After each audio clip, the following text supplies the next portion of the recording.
primero, no puede haber transición política si no existe una verdadero cambio, una verdadera respeto a las instituciones.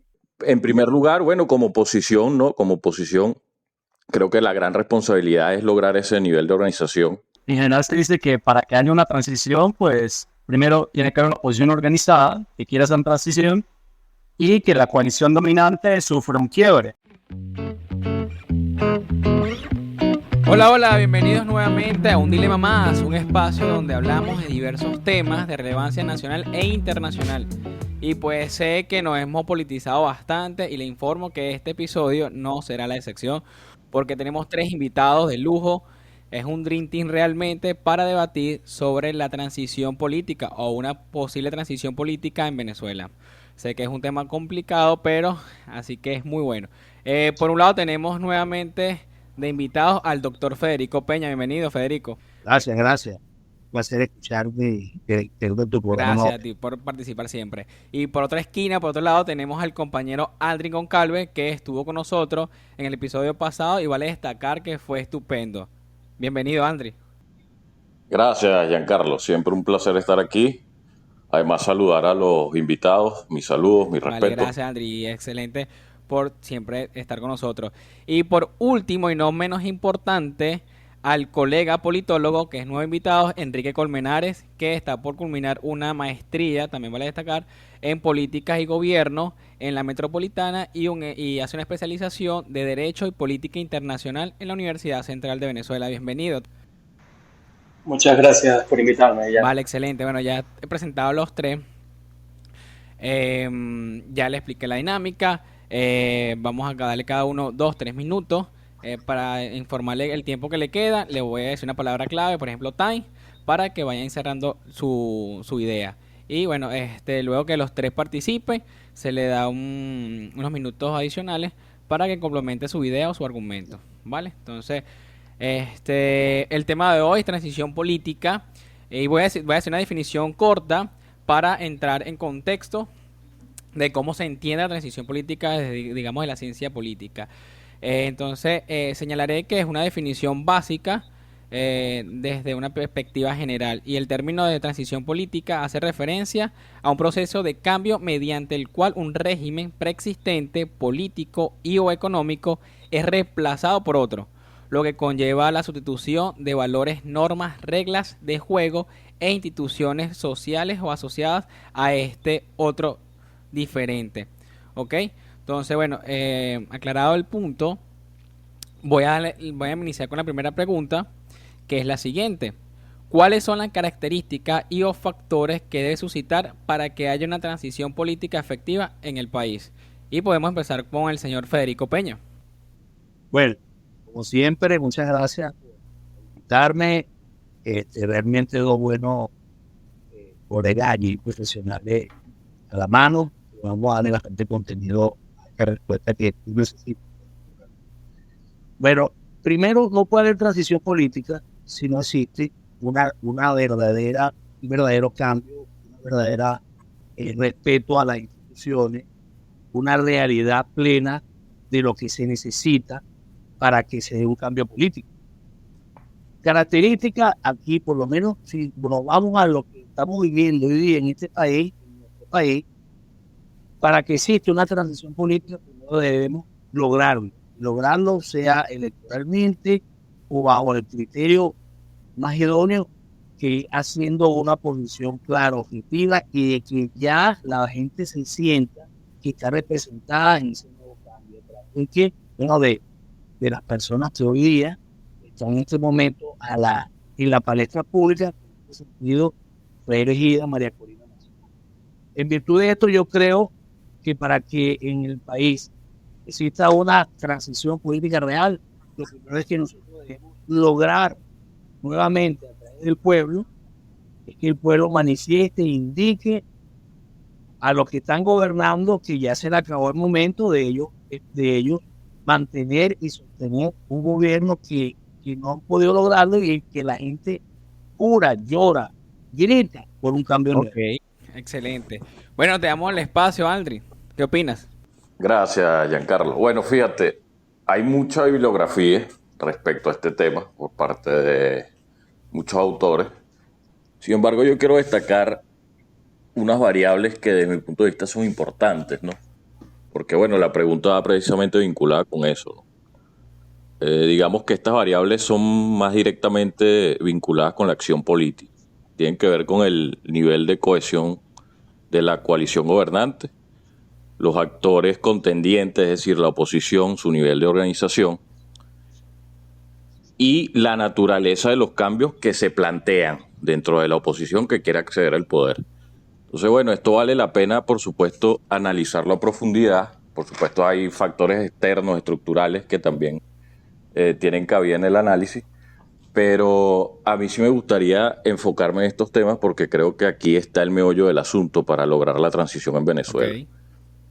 En primer lugar, bueno, como oposición, ¿no? Como oposición, creo que la gran responsabilidad es lograr ese nivel de organización interno para precisamente, en este caso, ir a unas elecciones, que es el escenario político planteado para el próximo año, que pueda finalmente provocar a través de las mismas la transición que estamos buscando todos los venezolanos.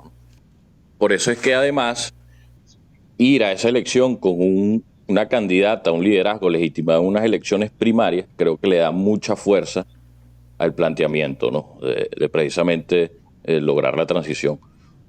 Una candidatura, digamos, cohesionada con la gente, con los ciudadanos, Ok, es muy importante para lograr el objetivo. vale. Enrique, ¿puedes dar tu opinión? Bueno, básicamente, en general, de acuerdo con lo que han dicho los compañeros, en Venezuela, pues, obviamente es un caso atípico, pero tampoco tan atípico como para no poder comparar con otros lugares. En general se dice que para que haya una transición, pues, primero tiene que haber una oposición organizada que quiera esa transición y que la coalición dominante sufra un quiebre. Ahora, no sé dónde se puede producir ese quiebre aquí en Venezuela, pero definitivamente yo actualmente no veo que la oposición esté organizada de una manera que pueda provocar este quiebre. No es una cuestión solamente de unidad, sino que no están organizados de una forma que haga suficiente contraste digamos, con la coalición dominante como para producir ese quiebre. Ok. Claro, actualmente las cosas están en movimiento. Ha habido primarias, las distintas partidas de la oposición se están posicionando, están tomando posiciones. Veremos qué pasa aquí de aquí a unos meses. María Corina, que es, digamos, la líder más representativa de la oposición ahorita, entró en el dilema de si ir a presentarse al TCJ o no. Vamos a ver a partir de eso cómo se posiciona la oposición digamos, en las próximas semanas. Vale, interesante la observación de nuestro colega Enrique, que habla sobre el quiebre, ¿no? Que es importante como una característica para que exista esa transición política y obviamente lo que habló Andri del tema de organización política, igual como lo menciona Federico, aunque Federico sí fue un poco más escéptico en el sentido de que no puede haber transición actualmente con la situación, ¿no? No sé si quiera una segunda oportunidad, unos minutos para fortalecer su argumento. Sí, sí, yo quisiera aprovechar esas buenas impresiones, excelentes intervenciones de mis dos compañeros que estamos tratando el tema contigo. Es que yo creo que la palabra clave para que exista o para que nosotros logremos ese que quiebre, lo que buscamos para el quiebre, en base a la posición, tiene que haber una humildad. Nuestros líderes deben ser humildes, deben tener más humildad hacia sus alocuciones, hacia el pueblo, para que el pueblo tenga esa confianza y vaya a ir disipando esas minas que tenemos alrededor de la misma oposición, que son esas personas que son mal llamadas políticos que están siendo, que están operando internamente con el gobierno, llamándose una falsa oposición, llamándose opositores. Si nosotros logramos que nuestra líder, primero que nuestra líder agarre la batuta completa y real de la oposición, pero que nuestra líder, lo que le falta es, para mi entender, es un poco más de humildad. Humildad para que la gente que están adheridos o que todavía escuchan a esos mal llamados opositores farsantes, y logremos disipar y logremos enrumbar una verdadera oposición, una oposición ascendente, continuada y única, es a través de las cuestiones de humildad y de sensatez, y que hagamos que todo lo que diga o todo lo que se exprese, claro, algo consensuado, que lo manejen toda la oposición, todo ese formulario de expresiones sea la misma para que el pueblo vea esa sensación de unidad, de pensamientos reales, con gran objetividad, para que de una buena vez los que están de aquel lado se vengan para acá, que ya muchos se están viniendo, muchos están esperando, y por eso es que esta persona no da la oportunidad de habilitarla, porque en el momento que la habiliten, ya los que están de aquel lado van a estar completamente con ella. Eso hace un efecto boomerang, y es por eso que para nosotros lograr o posesionar una real transición, debemos hacerlo a través de la unidad. Sí, Claro. Bueno, para mi pensar, yo creo que las personas ya quieren votar, y no tanto por el liderazgo como tú lo mencionas, sino como rechazo a las políticas que han venido practicando el gobierno actual, que ha sido un fracaso total. Sin embargo, obviamente tenemos varios factores que, como decía Enrique, que no es tan claro, que es el tema de la organización. El gobierno no está quebrado por completo, no tienen los votos, pero tienen las instituciones coactadas, tiene al tribunal a su mando, tiene el poder electoral a su disposición, y eso, bueno, hace complicado, digamos, el juego para la oposición y para la transición. Así que, bueno, no sé si alguien quiera opinar del mismo tema, una segunda oportunidad. Mira, fíjate, yo creo que en primer lugar es importante entender que las transiciones políticas no se decretan, Exacto. sino que son procesos fluidos a lo largo del tiempo que finalmente logran catalizarse, ¿no? Ahora bien, esto es importante entenderlo porque también la historia nos puede ayudar a entender de qué se trata esto. Fíjate, aquí en Venezuela, además, debo decir que en Venezuela lamentablemente se ha mitificado el concepto de transición y se dan ejemplos históricos en otros países como si fuese una especie de receta, ¿no? Como hacer una torta. Sí. Y la política y las transiciones no tienen nada que ver con eso. Fíjate, y cuando uno comienza a leer los autores especializados en el tema, pueden haber varias variables en un determinado contexto, en un país, que favorezcan a la transición, tal como ellas la identifican, y que finalmente no sea la transición. Entonces es importante entender esto. Esto no es un problema de digamos, recetar algo y que va a funcionar. No, hay muchas variables, además, que van a afectar todo el proceso. Fíjate, yo quiero, por ejemplo, traer a colación el ejemplo de Sudáfrica. ¿Qué pasó con la transición sudafricana? Porque se conoce a Nelson Mandela. Sí.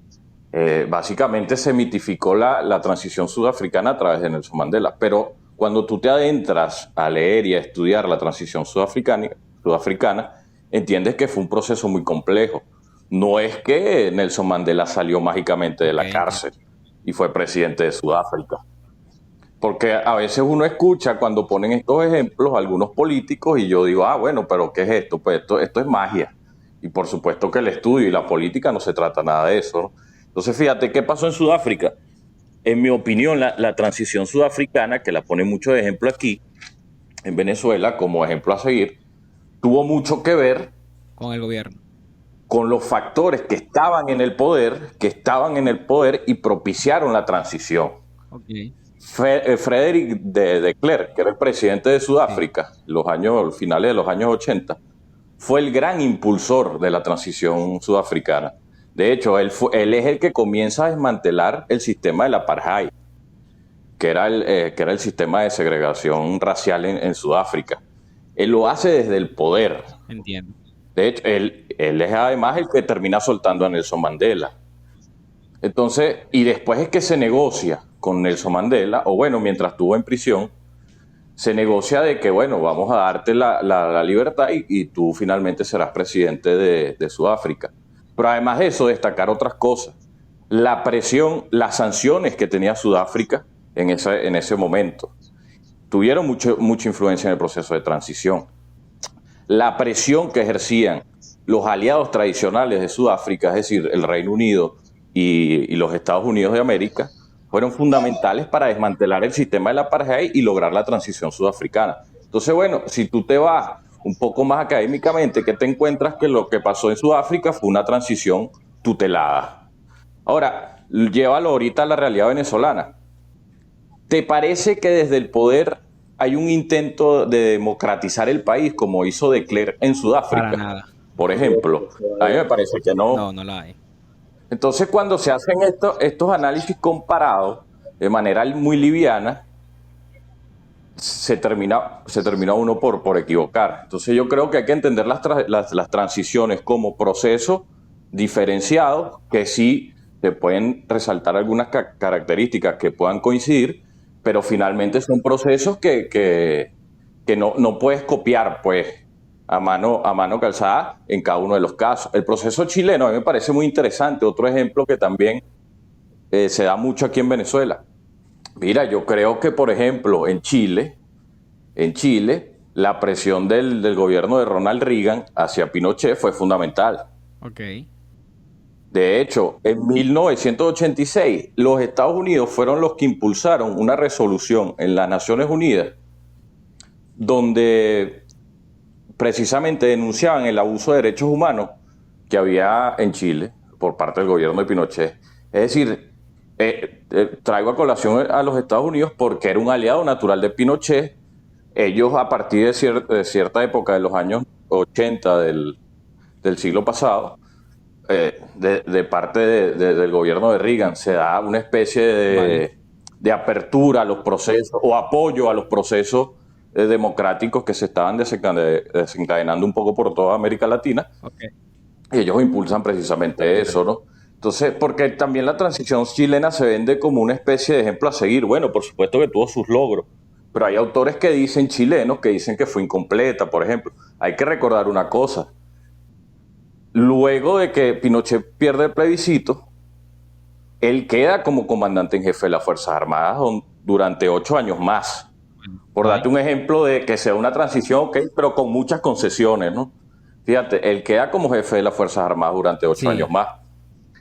Incluso en el gobierno de Alvin, ¿no? Entonces, bueno, y además, ¿qué pasó con eso? Bueno, que la influencia que tuvo Pinochet en la política chilena durante esa década de los 90 fue impresionante. Cualquier caso de investigación de derechos humanos que pudiese darse por parte del legislativo o del Poder Judicial chileno, era parado por Pinochet a través del chantaje. Sí.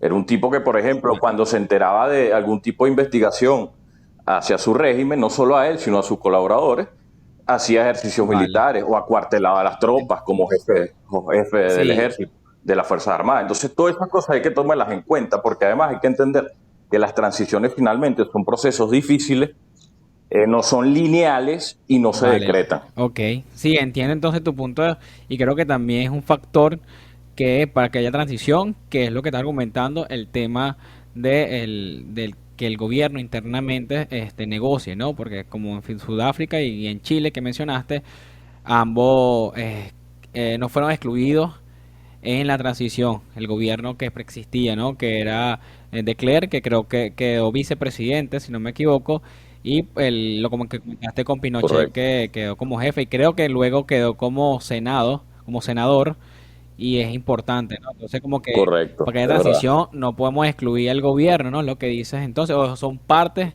importantes, partes esenciales. No, lo que te quiero decir, lo que quiero transmitir aquí, lo que quiero transmitir con estos ejemplos históricos es que estos son ejemplos de transiciones tuteladas, pero hay casos de transiciones. Ojo, aclarar algo, son transiciones a la democracia, eso es lo que buscamos en Venezuela, exacto, para que quede claro, transiciones a la democracia, porque tú puedes hacer una transición y pasar a otro modelo que no es democrático, por ejemplo. Sí, hay autores que lo manejan. Pero bueno, enfocándonos en el tema venezolano, se trata de transiciones a la democracia. Doy de estos ejemplos como transiciones tuteladas. ¿Es posible en Venezuela? Bueno, hasta ahora por lo que se ve no me parece, no veo de parte del poder ningún intento de hacerlo. Ahora, pero también hay transiciones que sean por ruptura. Por ejemplo, estas son más traumáticas. claro, exacto. Y hay transiciones que, bueno, son una combinación de las dos. Eso está suficientemente explicado. Ahora bien, ¿qué es lo que se pretende, ¿no? En Venezuela finalmente, bueno, que sea lo menos traumática posible. Exacto. Yo creo que eso es lo que queremos todos los venezolanos. Ahora, ¿eso se va a dar? No lo sé, es imposible predecirlo. Bueno, se le hace una pregunta con respecto a lo que mencionas, Andri, al señor Enrique Colmenares. Enrique, ¿tú consideras que se puede hacer una transición política sin la participación, sin el apoyo internamente del gobierno? O sea, sin excluir o excluyéndolo. Bueno, claro, vamos a decirlo, para eso habría que conocer al monstruo, ¿no? Porque hay que entender, o sea, quién es el gobierno ahorita.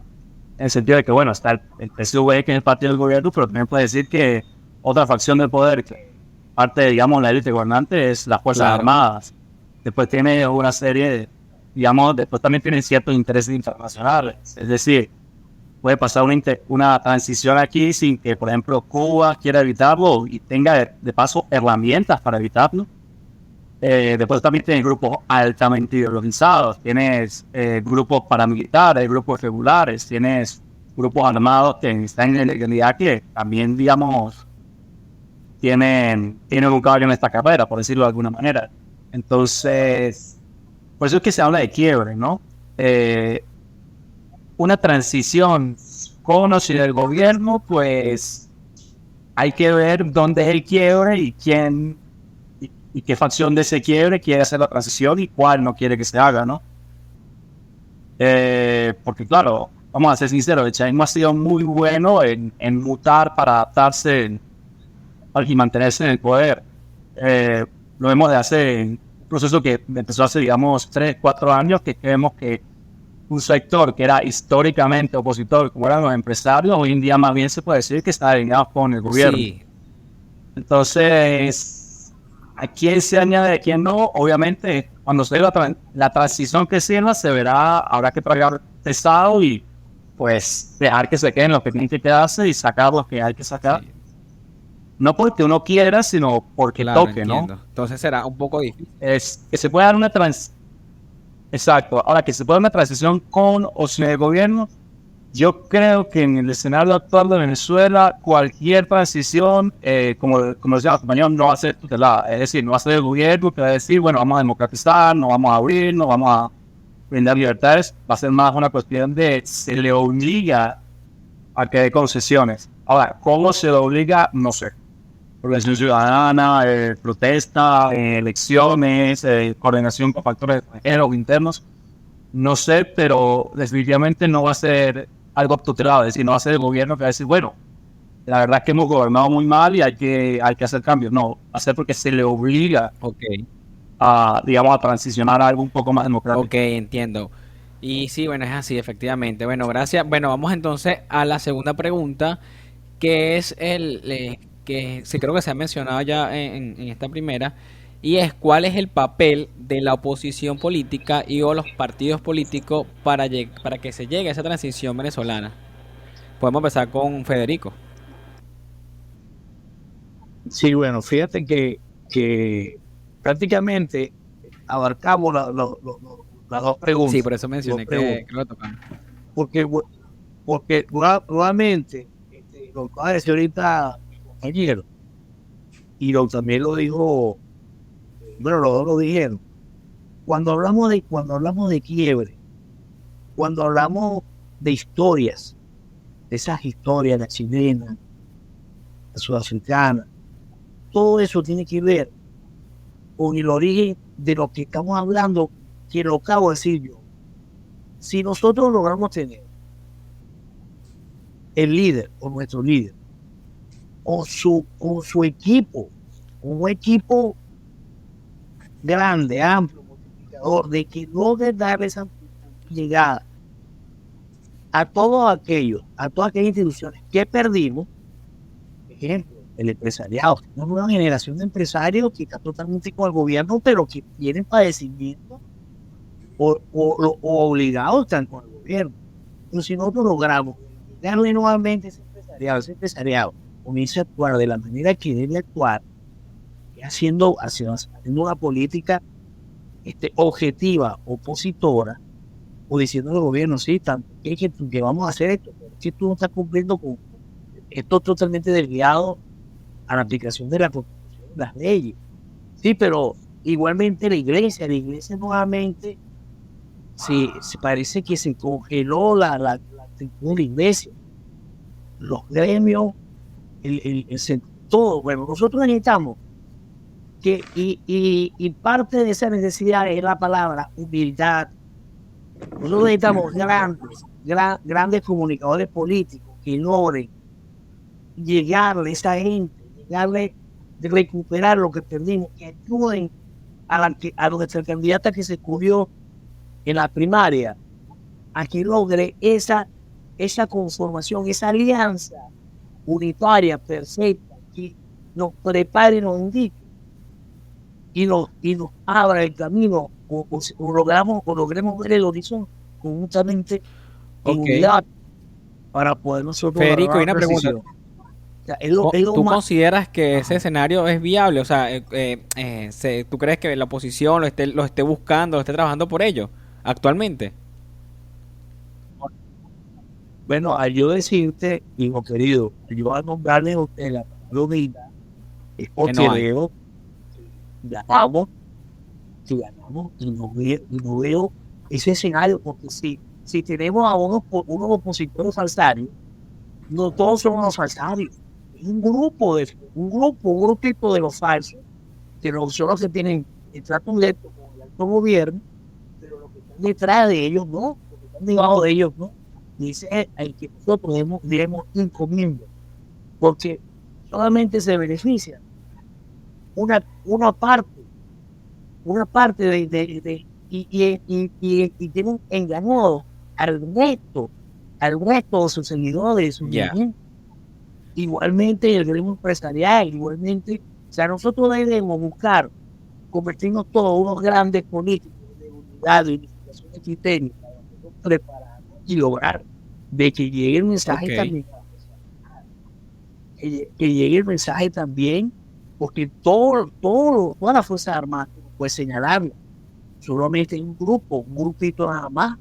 Ese grupito quizás ha ido extendiendo un poco más su factor de beneficio a uno más que otro. O sea, y ver lo que es, porque la otra es que verdaderamente sin el apoyo internacional tampoco, pues, tiene que ser algo que sea bien, pero que sea bien contestado, que la opinión internacional haga su trabajo, en los organismos internacionales, los países aliados que nos puedan ayudar. Cierto, hubo una ruptura hoy, ya de acuerdo a la OCDE. Ahora, pero entramos en otro periodo de una guerra que prácticamente se está pronosticando por la forma de cómo han dado auge a un proceso electoral que fue totalmente inédito, nulo. Bueno, esto no se realizó, salió mal. Claro.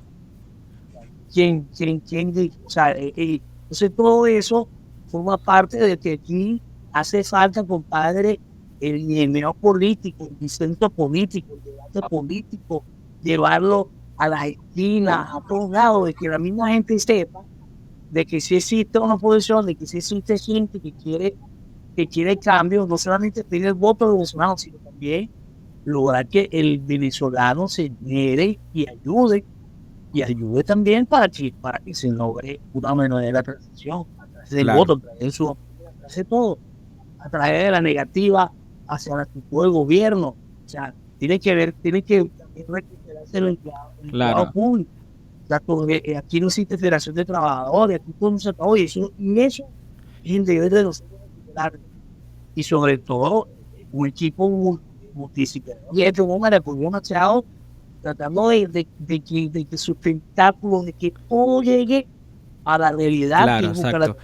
Sí, bueno, yo creo que en parte lo que tú dices es cierto, sin embargo, yo creo que la población está clara internamente, externamente, y creo que va a pasar como una vez me comentaste en el 99, cuando el partido AD sacó su militante a las personas, terminaron votando por Chávez, ¿no? Y ahorita, obviamente, el gobierno va a movilizar su personal a través de sus entes políticos, de las organizaciones políticas, pero al final yo creo que la gente va a votar por la opción del cambio y por eso no creo que sea tan fuerte el tema de movilizar la gente. Lo que yo sí considero es que los partidos políticos, como tú dices, hay muchos caballos de Troya, hay mucha gente falsante que posiblemente estén jugando en contra a los partidos políticos, a las ideas que hoy la líder es María Corina. Entonces, bueno, quiero escuchar la opinión de Aldri, que está, digamos, un poco directo con el tema del partido político. ¿Cuál es el papel hoy más importante que tiene los partidos políticos o la oposición en las condiciones que estamos? Bueno, en primer lugar, una unidad política electoral. ¿Por qué electoral? Bueno, porque el escenario que se plantea el próximo año es Como en el presidencial. 2015. Ese es el primer, el, correcto, ese es el primer elemento clave para lograr una transición, que los actores de oposición estén unidos. Fíjate, yo creo que lo destaqué en el programa pasado o fue en otro, pero que el hecho de que hayamos elegido el líder de oposición a través de unas primarias legitima aún más a ese liderazgo. Ok. Que, por ejemplo, un liderazgo nació de una negociación política. Que, ojo, no es que yo la esté criticando. A veces el contexto obliga a una negociación, pero dado a escoger es, por supuesto, mucho mejor un candidato nacido por las bases de la oposición, en este caso de los venezolanos. Entonces, bueno, allí yo creo que hay un paso importante en ese sentido. Por supuesto que no es nada más eso. La unidad se trabaja, la unidad para los que han hecho política, y eso ocurre en cualquier país del mundo, es un proceso complejo, tiene muchas piedras de tranca, pero finalmente por el bien mayor debe lograrse. Y yo creo que vamos bien encaminados en ese sentido. Ahora, hay otra variable que es importante destacar, que los autores consideran fundamentales para lograr las transiciones, que tiene que ver con el nivel de movilización popular a favor de la democratización. Ok. Esto puede ocurrir a través de dos formas, a través de la protesta o a través de elecciones. Fíjate, ¿cuál es el escenario político en el futuro inmediato de Venezuela? Elecciones presidenciales 2004. Es decir, se tiene que aprovechar, y ahorita yo creo que el señor destacó ahorita, el señor Federico Peña, un punto muy importante. Se tiene que lograr a través de esa elección el nivel de participación requerido para lograr la transición. Porque finalmente, cuando se habla del quiebre de la coalición gobernante, el evento electoral en sí mismo, unas presidenciales, pueden lograr el quiebre de la coalición gobernante. ¿Por qué? Bueno, porque si tú ganas esa elección, los obligas a ellos a tomar una decisión. ¿Qué van a hacer allí entonces? ¿Van a entregar el poder? ¿No lo van a entregar? ¿Van a intentar hacer un fraude? ¿Van a desconocer la voluntad de la gente? Bueno, esa decisión que tomará esa coalición gobernante puede implicar un quiebre allí. Fíjate que en Chile pasó algo parecido. Pinochet quería desconocer los resultados del plebiscito y los demás generales de la aviación y la marina le dijeron que no. Ok. Y eso produjo un quiebre allí. Pero ¿cuál es el factor fundamental ahí? Bueno, la elección, que crea ese escenario. Eso, bueno, esto es importante destacar. Y por eso la elección del 2024, que por cierto no hay fecha todavía, estamos esperando, pero la elección del 2024 Ok. juega un papel fundamental y trascendental en el futuro político venezolano. Ok. Chévere. Ahora, fíjate, también quiero decir otra cosa, ¿no? Porque ya que ustedes hablaron de que hay unos actores políticos opositores falsarios, ¿no? Fíjate, también hay que tomar en cuenta esto. Yo no descarto, por ejemplo, un escenario Nicaragua. Escenario Nicaragua me refiero a Daniel Ortega 2019. Fíjate, yo estuve recapitulando un poco lo que pasó en esos años Y fíjate que allí terminaron hasta, o sea, fueron sustituyendo hasta 11 candidatos presidenciales la oposición. El último dijo, bueno, no, yo desisto, porque los demás terminaron exiliados o presos. Entonces, bueno, ese escenario no se puede descartar, ¿no? Ahora, también quiero advertir lo siguiente. Aquí hay actores políticos, como por ejemplo José Brito, ustedes saben quién es, ¿no? Que es Bandido. una oposición, que es una Sí, oposición sí. financiada y creada desde el poder,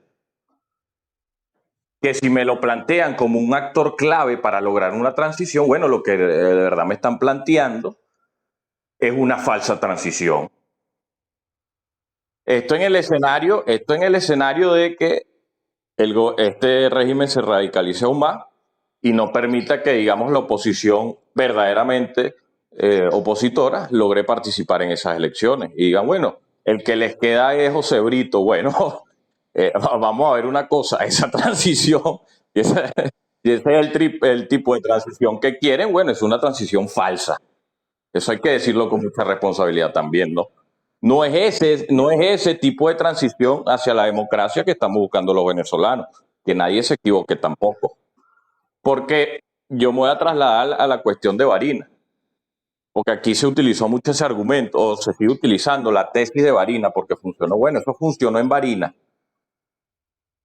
Pero creer que estos tipos no aprendieron de eso y además pretender replicarlo cuando lo que está en juego no es una gobernación, sino el poder central, bueno, yo creo que es una ingenuidad. Por eso es que yo la tesis Varina, yo la aplaudo, lo felicito a todos los factores políticos que lograron en ese momento que finalmente el candidato opositor ganara después de las inhabilitaciones políticas que hubo a Superlano y a la esposa, si no me equivoco. Bueno, muy bien, pero que querer trasladar esa realidad, ese momento concreto, a lo que va a pasar el próximo año, para mí es una gran ingenuidad. Entonces, esto se trata más bien de, bueno, precisamente presionar, movilizar de mano de la candidata que eligieron legítimamente los venezolanos. Vale. Mira, bueno, entonces yo le voy a hacer una pregunta a Enrique, porque creo que él no nos puede dar una respuesta bastante amplia y sin sesgo político con respecto a las elecciones, ¿no? Ambos hablaron sobre el despertar, el sentimiento, la movilización y la unidad, ¿no? Para unas próximas elecciones. Ahora le pregunto a Enrique, ¿cómo se puede garantizar las elecciones libres y justas en un ambiente político como el que vivimos actualmente?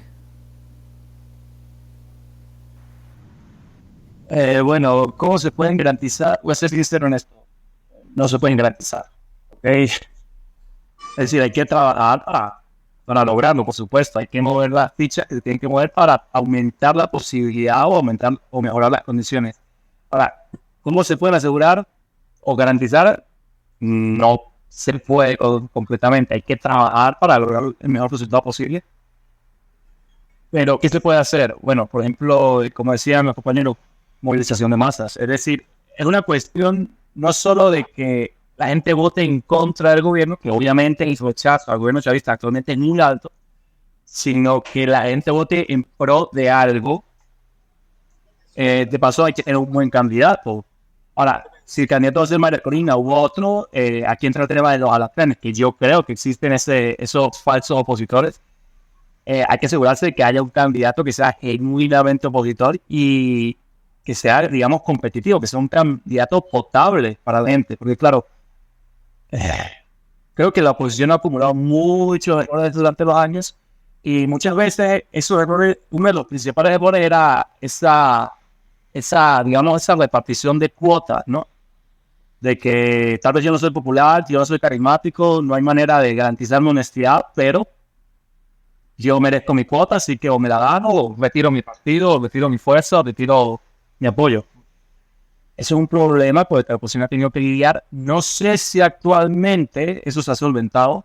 Claro, hay que decirlo, María Corina, digamos, dentro de la oposición, al menos en la coyuntura actual, es tan avasallantemente la líder, digamos, emblemática de la oposición, que quizás reduce esa posibilidad de cuotas, ¿no? Es decir, un partido pequeño que sacó 0.01% en las primarias, no, no tiene mucha Claro, fuerza para exacto. exigir cuotas.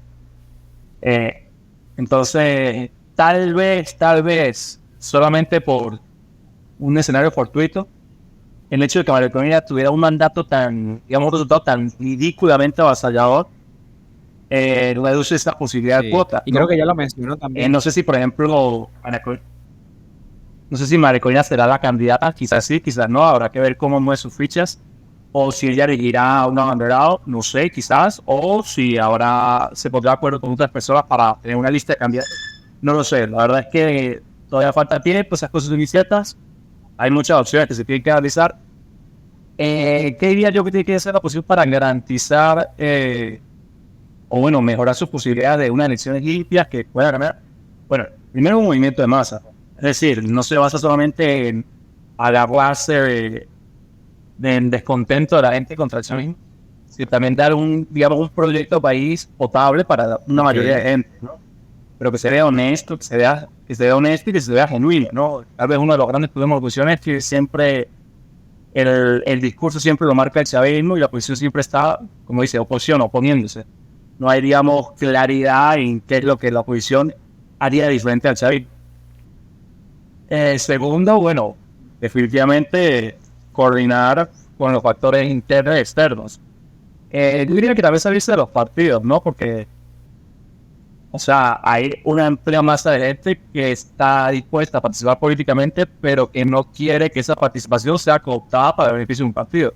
Entonces, hay sindicatos, hay movimientos sociales, también hay, digamos, demandas populares de la descentralización, la honestidad, la transparencia de los bienes públicos. Son banderas que la oposición podría tomar de aquí a esas elecciones, o los servicios públicos. Claro, también hay que decirlo, hay que quizás hacer puentes con factores del chavismo, digamos, que estén dispuestos a recibir esos puentes. Digamos, como ya se dijo, hay que hablar con ciertos grupos, hay que darle la señal a los empresarios, a los militares, a gran parte del pueblo de que va a haber una transición y que su situación puede mejorar si hay una victoria opositora. Ok. Pero ¿qué podría hacerse para garantizar? Nada lo garantiza. Sí hay muchas cosas que se pueden hacer para mejorar la posibilidad de la oposición de provocar una transición. Entiendo entonces el punto y de verdad siempre felicito y agradezco el tema de la sinceridad, ¿no? Porque mayormente las personas que están en partidos políticos quieren inventarse el tema de que se va a garantizar porque se pudo ganar el 2015, eso fue un argumento en un momento. Y sí, efectivamente la movilización es importante y me gusta la percepción de crear proyectos porque a veces votamos por sentimiento o por rechazo de alguien y no entendemos el proyecto que tiene la persona. Eso pasó con Chávez y eso lo dijo bien claro Carlos Andrés Pérez en su momento, que se iba a votar por rechazo, por venganza y no por un proyecto país. Entonces, bueno, yo creo que se han tocado puntos importantes que la oposición hoy, como partido político, como organización política, tiene una tarea. Lo que mencionó Federico, que es el tema de movilización, la humildad que se ha perdido o nunca se tuvo para luchar o buscar el poder.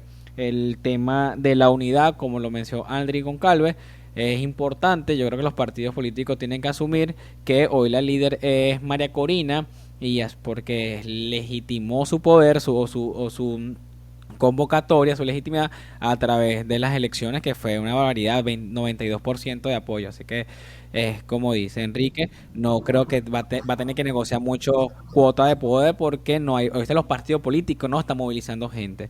Y bueno, y me gusta lo del crear proyectos. Yo creo que lamentablemente hoy no estamos claros cuál es el proyecto político económico que tiene María Corina. Sin embargo, más allá de que ella rechaza la izquierda, el socialismo, y bueno, y que se centra más al tema de la derecha, al libre mercado, todo aquello. Pero creo que es importante que empiece entonces a hacer una campaña de un proyecto país unificado con todos los espacios como se ha mencionado.